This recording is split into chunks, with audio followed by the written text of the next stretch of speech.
Hezké pozdní odpoledne, dámy a pánové, vážení příznivci zdravě přiměřeného riskování. Jestli pak víte, která je nejvyšší hora Velké Británie? Případně ke kterému moři je to nejblíž z Ostravy? Nebo kdo vynalezl knoflíky? Případně neonovou reklamu. Tak jestliže to víte, tak potom jste opravdu náš člověk, protože takové a podobné otázky jsou právě náplní naší soutěže Riskuj. A vy byste se měli co nejdříve přihlásit, protože vaše znalosti byste u nás mohli velice hezky, dokonce i finančně, zúročit. A samozřejmě i jiné vědomosti a znalosti, protože spektrum otázek, které tady u nás exploatujeme, je nesmírně široké a pestré. S tím určitě počítají i hráči, kteří už teď stojí u herních stolků. U prvního pan Jaroslav, státní zaměstnanec Brna. Vítám vás, dobrý den. Paní Zuzana, lékařka, shodou okolností rovněž z Brna, i vás vítám, přeji dobrý den. No a 100% pan Václav, ten už ví, o co jde, protože ten je u nás podruhé, je finančním poradcem a je z Příbrami. Buďte vítán, dobrý den. Dobrý den. Pan Václav si u nás zatím vyhrál 20 000, to byl výtěžek z toho minulého vítězného kola. Uvidíme, jak se jemu, ale samozřejmě i jeho soupeřům povede dnes. Právě začínáme.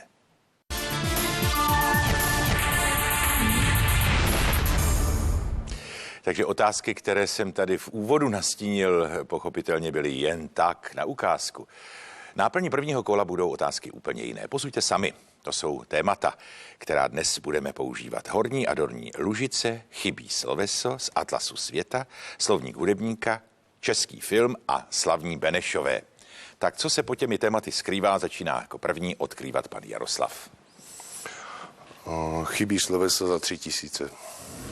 Doplňte sloveso do názvu, pod nímž v českém překladu vyšel román Roberta Penna Warrena. Všichni něco zbrojnoši královi. Je tam sloveso. Všichni jsou zbrojnoši královi. Za tento román dostal autor Pulitzerovu cenu v roce 1947. Jaroslave. Chybí sloveso za 4 000. Doplňte sloveso do názvu, pod nímž v českém překladu vyšel román Williama Styrona. Něco tento dům. Zapal. Ano, výborně, Zuzano, i když jsem vás ještě nevyzval, ale velice správně jste to určila. Skutečně román Zapal tento dům vyšel v roce 1960. Zuzano. Chybí sloveso za 5 000. Doplňte sloveso do názvu, pod nímž v českém překladu vyšla slavná sbírka amerického básníka Laurence Ferlinghettiho. Něco ze San Francisca.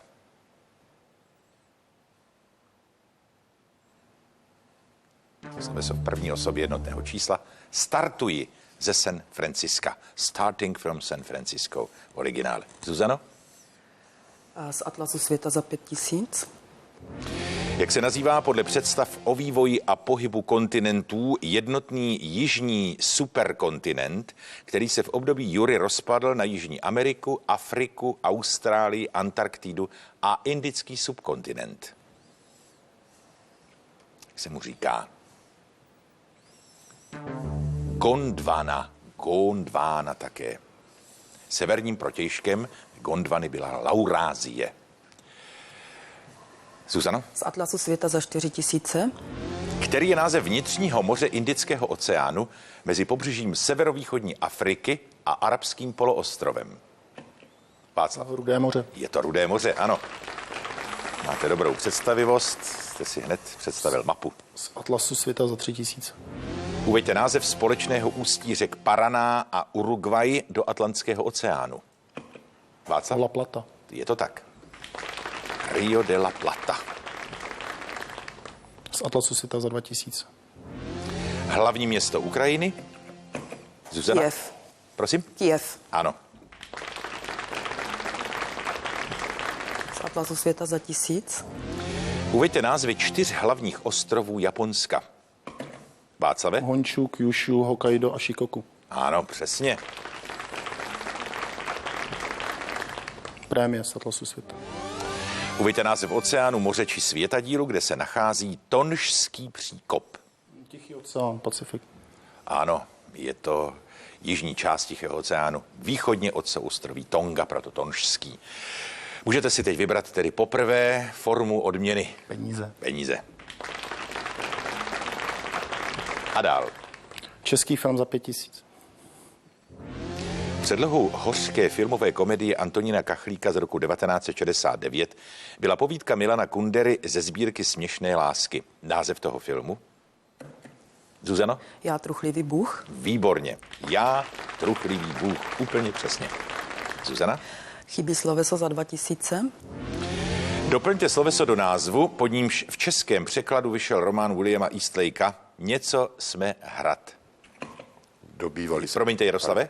Dobývali jsme hrad. Ne. Hájili jsme hrad. Ne, soupeři? Václav? Hájili jsme hrad. Hájili jsme hrad, ano. Bohužel to už je oprava, to, co jste nám právě ukázal.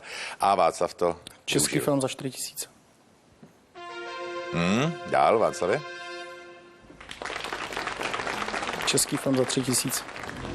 Uveďte jméno herce, jenž stvárnil po boku Lídy Bárové ve filmu Otakara Vávry Dívka v modrém roli podivínského doktora Karase.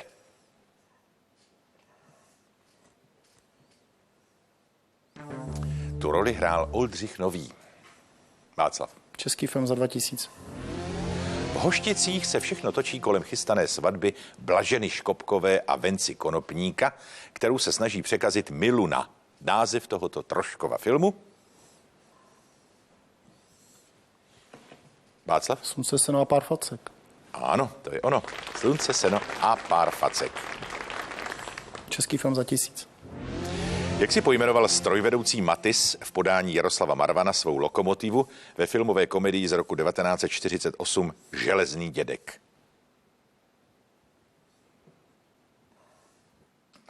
Jaroslave? Matilda. Matilda to nebyla. Soupeři, prosím. Říkal jí láskyplně Líza, Lízinka a vypulíroval si ji celou, dal do pořádku a jezdil s ní. Václave?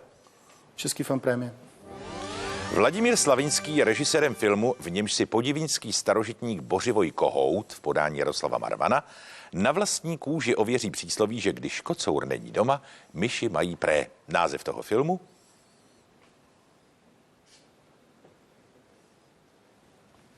Ne. Poslední Mohikán. Václave. Chybí sloveso za 1000. Doplňte sloveso do názvu, pod nímž v českém překladu vyšel román Louise Bromfielda Když něco deště. Jaroslave? Když nastali deště. Nastaly deště, ano, správně. Jaroslave. Prémii, chybí sloveso. Doplňte sloveso do názvu, pod nímž v českém překladu vyšla slavná dětská knížka Erika Knighta Lasí se. Vrací. Ano, to je velice slavná kniha, čili je to jasné, že jste to věděl. Body nebo peníze berete? Peníze. Ano. No a máme půlku prvního kola za sebou. Před námi Horní Dolní Lužice, slovník hudebníka, Slavní Benešové. Jaroslave, opět vybíráte vy. Slavní Benešové za 3000. Ladislav Beneš, mistr světa z roku 1967, držitel stříbrné medaile z olympijských her v roce 1972, bronzové medaile z mistrovství světa v roce 1964. Ptám se, ve kterém sportu byl takto úspěšný? Ladislav Beneš. V házené byl to český házenkář. Jaroslave.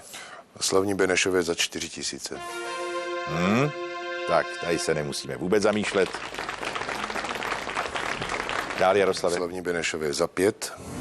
Uveďte celé jméno scénického, operetního a filmového skladatele, autora hudby k filmům s Vlastou Burianem, třeba Anton Špelec Ostrostřelec nebo Přednosta stanice, a operet U svatého Antoníčka, Na té louce zelený nebo Uličnice. Zuzano. Jára Beneš. Jára Beneš, ano. Mimochodem roku 1920 se stal kapelníkem dvorní opery v Bukurešti. Zuzano. Slavní Benešové za 2. Uveďte celé jméno prozaika a vlasteneckého kněze, buditele, který svým dílem obsáhl skoro celé naše národní dějiny až po rok 1848. Zuzana. Václav Beneš Třebíský. To je on. Beneš Třebíský. Slavní Benešové za 1000. Uveďte název obce na Rakovnicku, rodiště prezidenta Edvarda Beneše.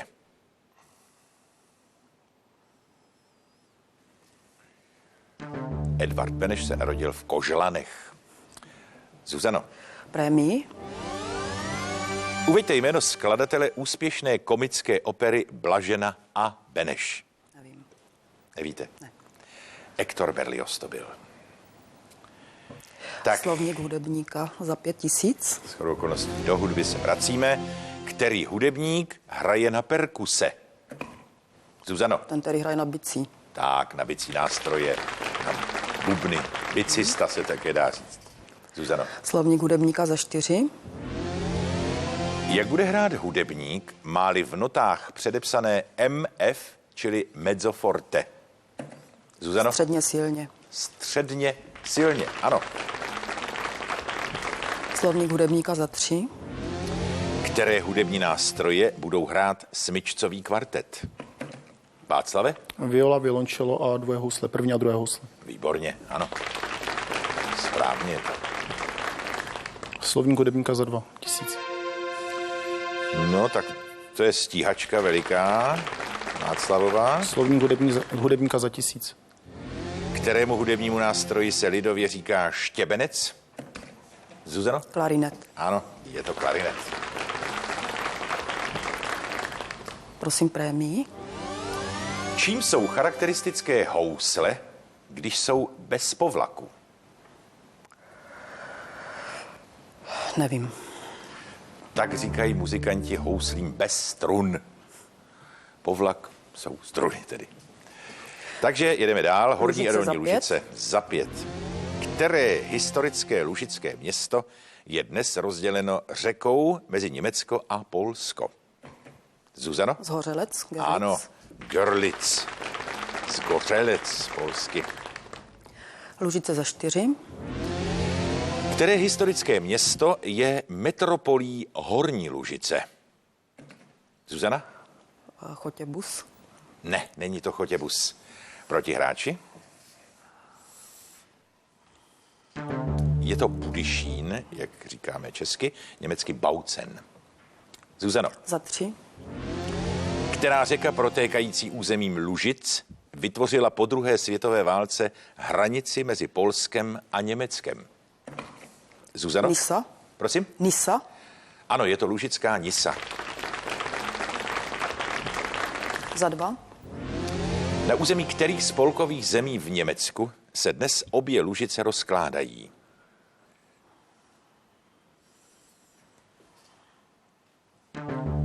Je to jednak na území Braniborska a také Saska. Lužice za 1000. Poslední položka. Kterými dvěma jazyky se hovoří v těchto zemích? Zuzano? Německý a lužicko-srbský. Ano, je to tak, německy a lužicko-srbsky. Takže Zuzana má šanci i na poslední položku, kterou je prémie. A teď se ptám, uveďte český překlad jména města Cottbus, které je centrem Dolní Lužice. Chotěbus. Je to Chotěbus, ano. A beru peníze. Prosím? Peníze, prosím. Ano, vy strašně spěcháte. Vy od nás chcete utít, Zuzano, vidíte, jste hrozně uspěchaná. Ale máte konečně také svou prémii, takže všichni 3 hráči obdrželi po 1. Ale body jsou samozřejmě různé, jejich výše. Jaroslav, ten má 2000, takže bohužel je až na místě 3. Vítězkou se stává paní Zuzana, 33 000 a na druhém místě je pan Václav s 21 000 body.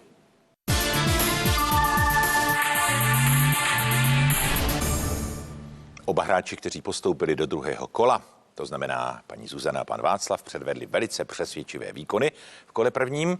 Jejich bodové stavy tomu také odpovídají. Dá se tedy předpokládat, že se máme na co těšit i v kole druhém. Zuzana začíná prvním výběrem. Za 20 000. Dieselový motor zná snad každý. Uveďte celé jméno jeho vynálezce. Nevím. Jmenoval se Rudolf Diesel. Václave, Za 10 000. u kterého moře leží italské přístavní město Rimini? Jaderské moře. Ano, u Jaderského, správně. Zuzano? Za 22. Posledním a nejznámějším dílem George Gershwina je jeho jediná opera, název? Porgia Bess. Ano, Porgia Bess. Za Václav, 11. Kdo ze světových malířů je autorem surrealistického obrazu Hořící žirafa? Claude Monet. Salvador Dalí. Zuzano? 24. Jak se nazývá vodní nádrž, jež je výškou hráze 91 metrů, objemem vody 716 milionů krychlových metrů, maximální hloubkou 74 metry a délkou vzdutí 68 kilometrů, čili s výjimkou plochy je ve všech ukazatelích na prvním místě v České republice? Dalešice. To je Orlík, vodní nádrž Orlík. Splňuje všechna tato uvedená kritéria. Václave? Za 9 000. Jaroslav Hejrovský je objevitelem metody, za níž byl vyznamenán Nobelovou cenou. Název této metody? Polarografie. Ano, polarografie. Zuzano? 18. Na kterém pražském náměstí se nachází Novoměstská radnice, kde roku 1419 došlo k první pražské defenestraci a tím začátku husitské revoluce?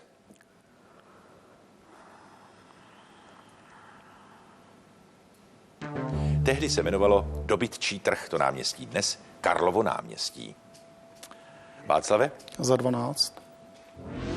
Kterému oděvnímu prvku se říkalo limburák? Klobouk. Limburák byl velký kovový knoflík podle německého města Limburg. Zuzano? 26. Poměrně zřídka se dnes objevuje na koncertních pódiích symfonická báseň V Tatrách. Uveďte jméno jejího českého skladatele. Vítězslav Novák. Vítězslav Novák, správně. Václave? Za 14. Kolová má velmi krátkou hrací dobu. Hrají se 2 poločasy po kolika minutách? Doplňte. 7,5 minuty. Jenom 7. Škoda, půl minutka vás stála body. Zuzano. 16. Tartan je pestře kostkovaná látka. Uveďte zemi jejího původu. Skotsko. Skotsko, ano. Václave? 28.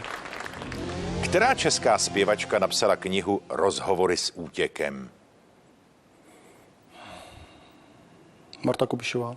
Byla to Bára Basiková. Zuzano. 30. Řekněte český název pro lidský zádový plochý sval trojúhelníkového tvaru. Trapez. Ano, bylo to sice na poslední chvíli, ale správně. Václave? 70. Tak pozor. Které bylo křestní jméno manželky a životní lásky amerického prozaika, básníka a dramatika počátku 20. století Francise Scotta Fitzgeralda. Helen. Zelda Seyrová. Zuzano. 8. Zkažená vejce mají charakteristický odporný zápach. Řekněte název plynu, který takto páchne. Syrovodík. Syrovodík, ano. Václave? 67. Který americký prezident byl první, jenž se narodil ve 20. století? 3 minuty do konce. Byl to John Fitzgerald Kennedy. 1917 narozen. Zuzano? 7. Řekněte jméno portugalského objevitele cesty do Indie kolem Afriky. Magalhães. Vasco da Gama. Václave? 64. No, dobře, tak zkuste to ještě, ten závod. Zuzano? 32. Jana Brejchová debutovala před kamerou v roce 1954 ve filmu režiséra Jiřího Sekvence. Uveďte název tohoto filmu. Nevím. Jmenoval se Olověný chléb. Václave? 61. Městečko a slavné poutní místo na severním úpatí Jizerských hor na říčce Smědé má chrám navštívení Panny Marie z let 1722 až 1729 s gotickou Madonou na oltáři ze 14. století. Uveďte jméno městečka. Rokytnice v Jizerských horách. Hejnice. 2 minutky a Zuzana. Za 6. V Přesmyčce Toneravice je ukryto město na sever od Prahy. Neratovice. Ano, Neratovice. Václave? 58. Doplňte příjmení fenomenálního ukrajinského klavíristy, často koncertujícího i u nás, který zemřel v srpnu 1997 ve věku 82 let. Sviatoslav Teofilovič Richter. Ano. Zuzano? Za 5 000. K nejvýznamnějším poutním místům na Moravě patří místo spojované s cyrilometodějskou tradicí. Dominantou je bazilika Nanebevzetí Panny Marie, která patří k největším na Moravě s délkou chrámové lodě 86 metrů. V roce 1985 zde byl papež Jan Pavel II. Místo se jmenuje Velehrad. Václav? 55. Nejvyhledávanějším turistickým cílem Jordánska, 98 minut a dokonce kilometrů jihozápadně od Karaku, jsou pozůstatky starověkého skalního červeno-růžového města, zařazeného do seznamu UNESCO. Je to? Amán. Je to Petra, založena 1000 let před Kristem. Zuzano? Za 4. Tento český prozaik, žurnalista, se v roce 1871 vyučil kupcem a vystřídal různá zaměstnání. Napsal mimo jiné dílo Vdavky Naninky Kulichovi a co se kolem nich zběhlo. Jak se onen spisovatel, který v roce 1882 založil časopis Švanda Dudák, jmenoval? Nevím. Ignác Herman. Václave? 52. Chřipkovými příznaky, postižením plic i jiných orgánů se projevuje nemoc psitakóza, kterými živočichy je na člověka přenášena. Psy. To by bylo logické. Ne, papoušky, exotickým ptactvem. Zuzano? Za 3. V roce 1909 založil kabaret Červená sedma, stal se autorem scének, písniček, veseloher, povídek a vzpomínkových knih Červená sedma paměti mansardy. Jak se onen český kabaretiér, spisovatel a skladatel jmenoval? Jiří Červený. Zakončila jste výborně, Zuzano. Ostatně kolo, které se vám velice povedlo, 44 000, je toho samozřejmě také důkazem, myslím, bodu. Václav je sice v minusu, no ale ten už to bral potom hopem, vidíte, odzadu. O těch nejzávažnějších položek, ale samozřejmě také nejtěžších. Ale aspoň ta prémie vám zůstává, to znamená k vašim 20 000 ještě 5 navrch. Takže děkujeme. Taky děkuji.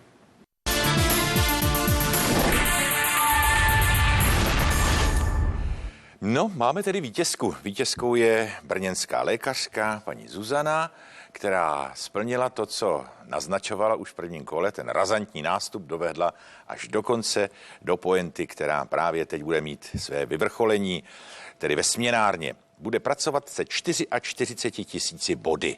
Máte na to tak jako všichni maximálně 3 položky, které můžete vybírat z 9 nabídnutých. Tak prosím. Takže 14 na dolar. V roce 1842 byl založen nejstarší americký symfonický orchestr. Uveďte jeho název. New Yorkská filharmonie. Je to přesně tak. New Yorkská filharmonie. Máte první 14 000, dál? 15 000 na rupii. V severní Itálii mezi Benátskými Alpami a masivem Adamello leží jezero tektonicko-ledovcového původu. Na severním pobřeží s hradem v Malcesine, na jihu má původní pevnost Peschiera. Jezero má jméno? Lago di Garda. Naprosto přesně.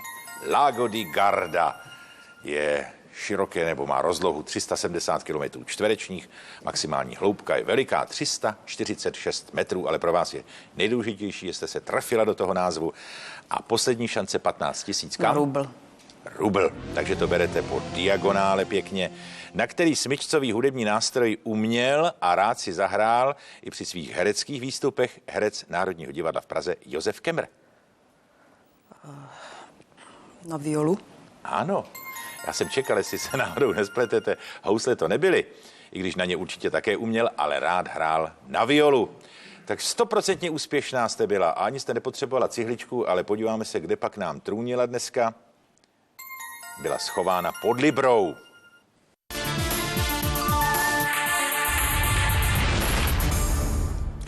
Paní Zuzano, teď mám konečně příležitost zastavit se chviličku u vás. Vy jste lékařka. Jakou specializaci máte? Kožní. Kožní. Tak to ale v tuto chvíli není až tak úplně důležité pro naši soutěž. Jiná otázka, a vy čekáte, přijde v zápětí. Jestli pak těch dnešních 44 000 a ta prémie bude konečných, anebo jestli to zkusíte ještě jednou, alespoň minimálně. Zkusím to ještě jednou. Výborně. Těším se na vás. Děkuji. Takže příště s paní doktorkou Zuzanou, s vámi a budeme kompletní. Naschledanou.